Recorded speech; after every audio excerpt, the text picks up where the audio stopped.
Welcome to BeerNet Radio. Listen to on every continent except Antarctica. All right, well, welcome to this special edition of BeerNet Radio. I'm here with Jordan Driggers. We are at the hotel. Where are we, Jordan? We're at the Grand Sheraton in Chicago. The Grand Sheraton. We're looking out onto the beautiful, what is that, the Chicago River? That's what I would call it. I know that there's a carp problem, Jordan, and it's very serious. And you're sitting over here laughing while carp are jumping over this gate over here into the Lake Michigan. Have you heard about this carp issue? No, I have not. That's not what we're here to talk about.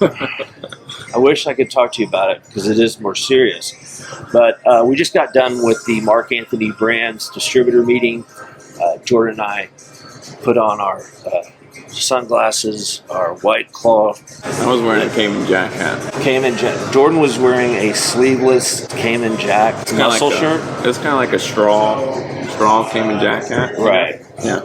And it fooled no one. But we did manage to stay through the good stuff. And, you know, one of the things that I noticed, Jordan, was Mike's has always been good at filling white spaces. Most people, you know, AB's very good at that too. You find something in a category that's missing a certain something because of distribution or whatever, fill it because they're good at distribution and they're good at flavors.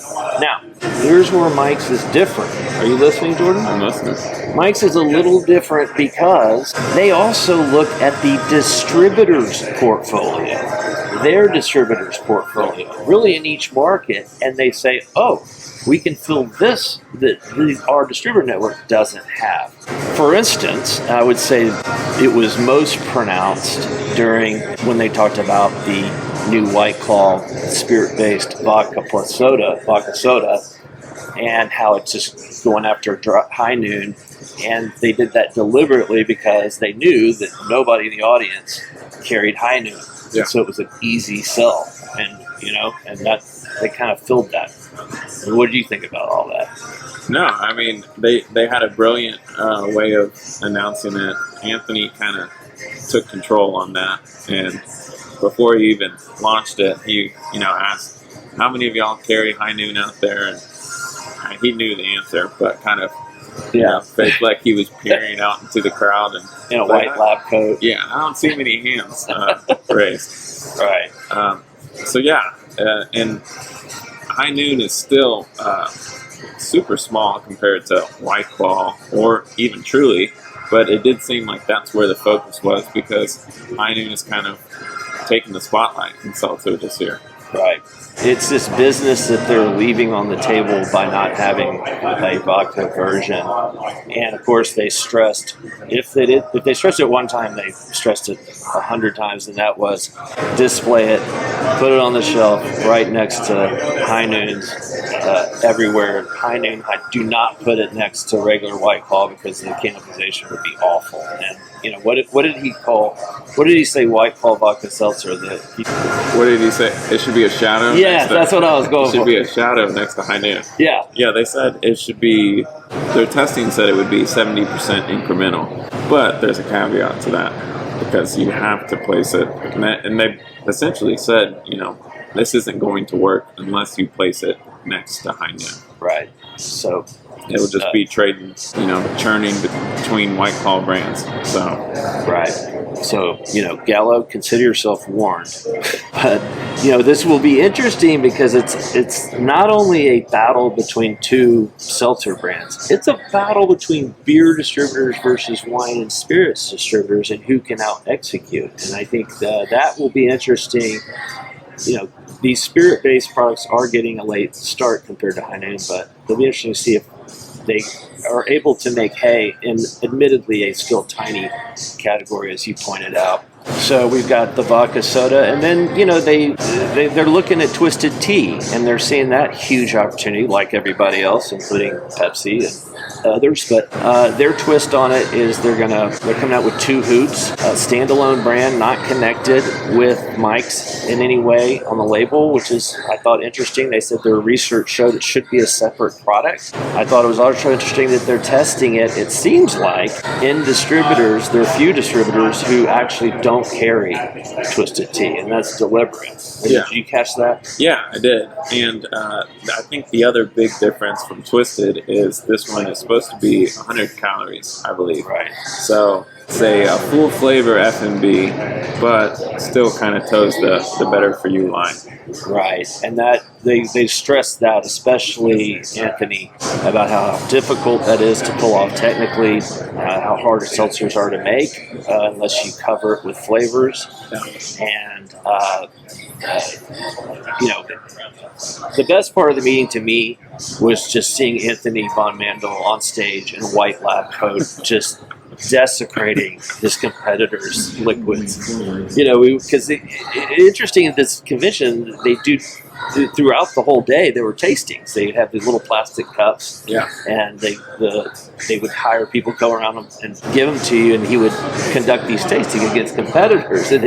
He was trying to be respectful. It was very subtle, his jabs, but they were hilarious. Just because he said, this is atrocious. Right.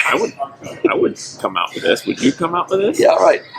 Right. If you owned a restaurant, would you serve this to your patrons? Yeah, he did make that point a few times over the course of the day of, if you own a restaurant, are you going to serve anything? Are you going to bring anything, any type of beverage that you haven't tried before?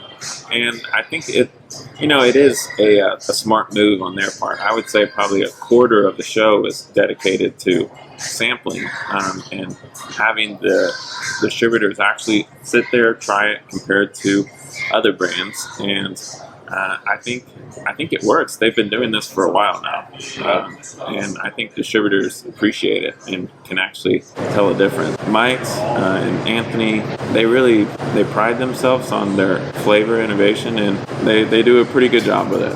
Right. I know we don't talk about taste, but right. Yeah, they do it good. I mean, honestly, their beverages did taste better than most of the other beverages. On the side by side, and that was another point he made.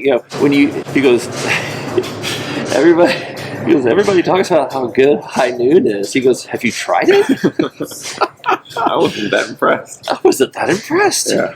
He talked a lot about how aspartame and stevia are just terrible sweeteners for any kind of product, a beverage that's going to sit on the shelf for any amount of time. And they've come up with a new organic sweetener that's proprietary, and it solves that problem apparently. And so that's their stick. Yeah. And they're sticking to it. Well, and he made the point too that a lot of the seltzers that have come out, according to him, are basically F&Bs that should have about 200, 250 calories, and the way they get it down to 100 calories is through the introduction of stevia, and that's how they cut calories, and he says you can taste the difference. Yeah, a lot of people use monk fruit. You heard of this monk fruit, Jordan? Everybody loves the monk fruit. I've heard of it. I don't know if I've actually. And then, of course, Jim Cook uses beaver balls in Truly. So everybody's got their little secret ingredient. Yeah. I don't know. We'll see if beaver balls outstrips this new stevia replacement. I love seeing billionaires make fun of each other on stage when, I respect Jim Cook, but I just can't believe he put this Truly out. Can't. He was very respectful of Jim Cook. And, yes. It was, Harry and I were talking about this last night too. It was kind of funny who he chose to pick on. Like, when it was compared to Topo Chico, Coke's not making Topo Chico. Right. It's Molson Coors, but the shots were directed at Coke. Right. Molson Coors is never brought up. Right. And, of course, everybody on stage called it Topo Chico. and then everybody curiously was referring to Constellation yesterday as Crown. Yeah. And I kept correcting people, and then they'd look at me like I was nuts. Like, is everybody still calling it Crown? I've seen in scan data sometimes it's still referred to as Crown. If you get a lawsuit that they're included, the holding company is still Crown Imports. So we're going to go back. Let's call it Barton Beers. The other thing I love about billionaires is that they have a lot of money, and this particular one is not afraid to put it into his company. What was it, $2 billion? 1.4 billion. Okay, so let's just round up to 2. Anyway, whatever it is, he put 1.4 billion he says in cash, without any bank debt, into 3 state-of-the-art facilities. Anthony made the point that if he doubled sales next year, they would still be able to supply it. Yeah. That was an applause line, wasn't it? Yeah, I mean, through all the supply constraints they've had over the past couple of years, he made the claim on stage, if we double our business, we'll be able to supply it. Phil Rossi later came on and said, doubling the business would be nice, but double-digit growth, let's start there. Right. And double-digit growth is still a tall order the way, seltzers have reset themselves and their growth trajectory. But I think defending their share, they're already up at 50% of seltzer share. At their lowest, they were at like 30-something%. Yeah. So they've definitely increased share within seltzer, and holding that 50% against all these new entrants, I think, is going to be their biggest challenge going into next summer. But they seem like they're up to the task. They've got a lot of innovation, zero sugar, introducing spirits, having the tequila product. Well, and one thing I wanted to add too on seltzer was that they're still calling for the cleanse of products. I think last year they expected to see a kind of return to their previous levels of share because they thought there would be a lot of pulling from the retailers of underperforming SKUs. And they admitted on stage yesterday that they thought they would see more, and it hasn't really happened yet. So I think they're continuing to bank on that. Truly, AB, Molson Coors, kind of taking back over the seltzer cold box and getting rid of all the others.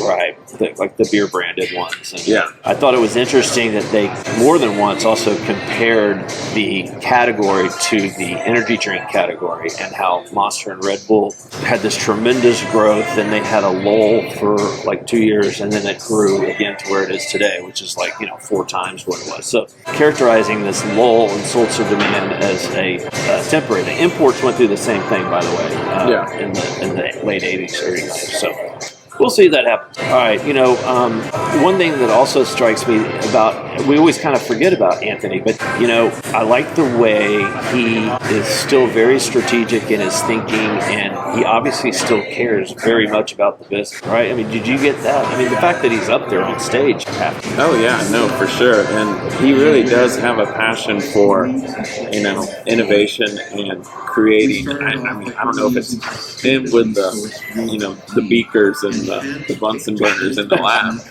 but he does give the impression that he's there watching every single step and inquisitive and asking, what happens if you do this, and he cares very much about the liquid they're putting out into market. That is very true. It's all about flavor and design. The flavor and also the design of the packaging, and you can tell he's very invested in that.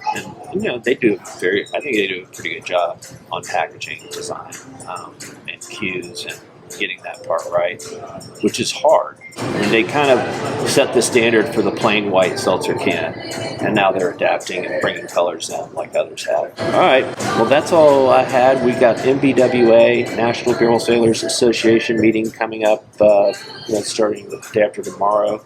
So Jordan and I are just going to hang in Chicago. I don't know, maybe get a dog. You want to get a dog? Is a hot dog a sandwich? Yeah, no, hot dog's a hot dog.